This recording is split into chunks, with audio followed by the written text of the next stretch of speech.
Gaza मंसूबे पर अमल दरामद में इसराइली हट धर्मी सामने आ गई। CNN के मुताबिक बेंजामिन नेतन्याहू ने इंतखाबात की वजह से अमन मंसूबे पर अमल दरामद मुश्किल करार दे दिया। अमरीकी नुमाइंदा जैरेड कुशनर और ग़ज़ा पीस बोर्ड के डायरेक्टर ने इसराइली वज़ीर आज़म से मुलाकात की। रिपोर्ट के मुताबिक जैरेड कुशनर ने बेंजामिन नेतन्याहू को ट्रंप का पैगाम पहुंचाया कि वो अमन मंसूबे पर अमल दरामद चाहते हैं।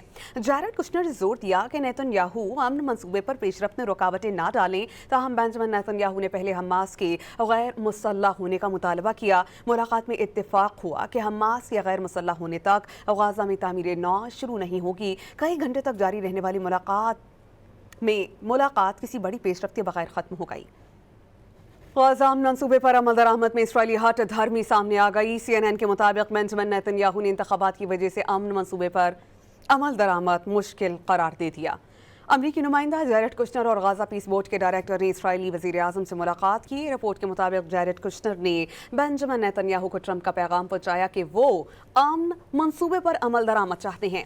जैरेड कुशनर ने जोर दिया कि नेतन्याहू अमन मंसूबे पर पेशरफ्त में रुकावटें ना डालें, ताहम बेंजामिन नेतन्याहू ने पहले हमास के गैर मुसल्लह होने का मुतालबा किया। मुलाकात में इत्तेफाक हुआ कि हमास के गैर मुसल्लह होने तक ग़ज़ा में तामीर नौ शुरू नहीं होगी। कई घंटे तक जारी रहने वाली मुलाकात किसी बड़ी पेशरफ्त के बगैर खत्म हो गई।